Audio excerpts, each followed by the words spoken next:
Hello, class.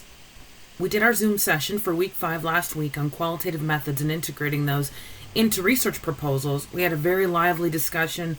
A couple of you asked if it was being recorded. I assured you that it was. And several of you mentioned that you'd be going back to that Zoom session to pick up what you may have missed or to rehear some of the things that you really thought were important.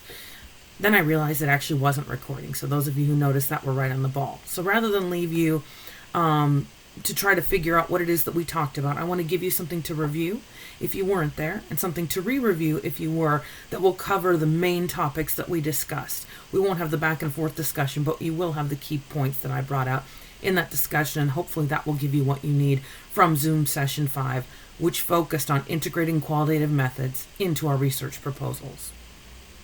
So we talked about questionnaires versus surveys. The overriding question first was, questionnaires are surveys that are partially or wholly qualitative. So what does that mean?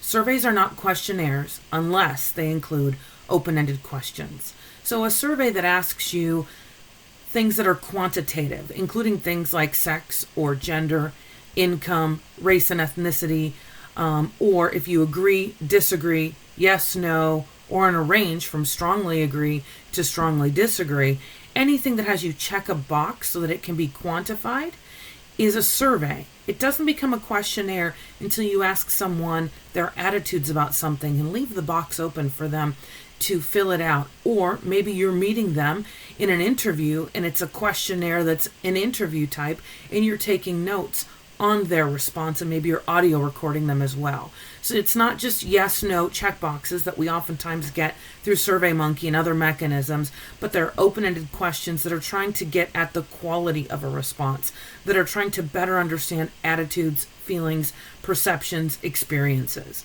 As soon as you have one question like that, your survey is now a questionnaire type.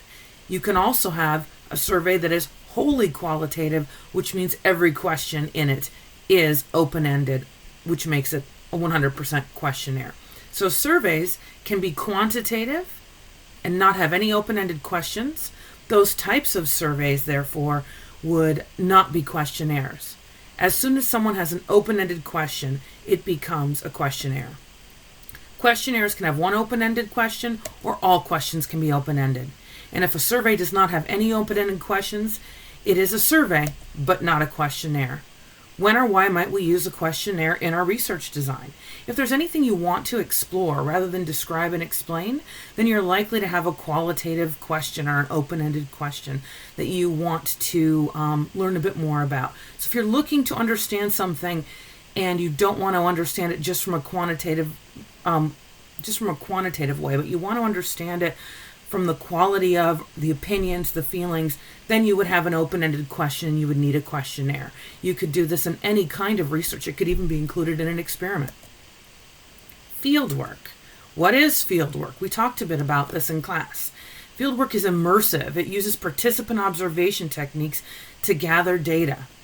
Qualitative, though you may count occurrences and trends as well. So fieldwork is the most qualitative of all the research types. You are living with and among the people, or immersing yourself with and among the people in the group in which you're studying. That is fieldwork. It's participant observation. It's living, breathing, and being a part of that group. Fieldwork is always exploratory and can also include something descriptive. Although it has been used extensively by anthropologists studying new cultures, how might we apply fieldwork to the assistive technology, healthcare, and disabilities field? You could decide to explore a setting in a community to walk a mile in their shoes. Maybe you would want to understand deaf culture, and there's a community that would allow you to immerse yourself as a member of deaf culture. Now, it doesn't mean that you trick people into thinking you're not there as a researcher. Remember, we're always doing ethical research, so people know why we're there, and for a while, they're behaving knowing they're being observed. Over time, if you're a good participant observer, they sort of lose sight of that and start to engage with you as a member of the community. Sort of like the camera people that we see in reality TV, one of the things we talked about in our last Zoom session. You may also immerse yourself in a mental health care setting. Maybe you're a counselor, maybe you're a therapist, maybe you're a social worker, psychiatrist, chemical dependency professional, and you immerse yourself in that setting as a participant observer, letting people know that you're there for research. and doing your field work in that kind of setting. So it certainly can be relevant. It's not what Margaret Mead did when she went to study cultures on faraway islands in the Pacific, where she lived, ate, breathed, and worked with everyone. But it is the working and living and functioning with everyone that constitutes field work. Just remember ethics. Field work requires that we are open about why we're there, that we tell people our goal, and that we respect confidentiality when it's asked to be respected. Fieldwork does have us immersing ourselves with people, so we need to think about how we're doing that and what that means. Integrating qualitative research methods into specific research designs. That was the next topic that we covered in our class. How might you integrate qualitative methods into a larger research design model, like evaluation research, action research, or experiments or quasi-experiments? You can integrate qualitative methods into these types.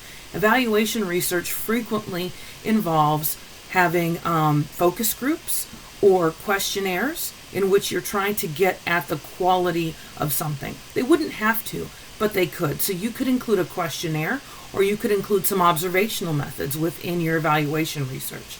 The same goes with action research. In fact, I think it's almost impossible to do action research without it being very substantively qualitative. In fact, you may be using a case, so it's the case study qualitative method within the context of action research, where you're doing something, gauging the response, then going back, making modifications, implementing again, and working your way through. That usually requires that you are studying or looking at the quality of people's behaviors, reactions, or responses. Also, within the experiments or quasi-experiments, you could have your researchers, or yourself as the researcher, keeping track of behaviors beyond just how many times someone does something, but sort of how they do it, the way they do it, looking at something a little bit more open-ended that later can be looked at in a quantitative way, as well as used as descriptive markers in a final write-up. You could also use a questionnaire within an experiment or a quasi-experiment. So we can integrate qualitative methods or techniques into specific research designs.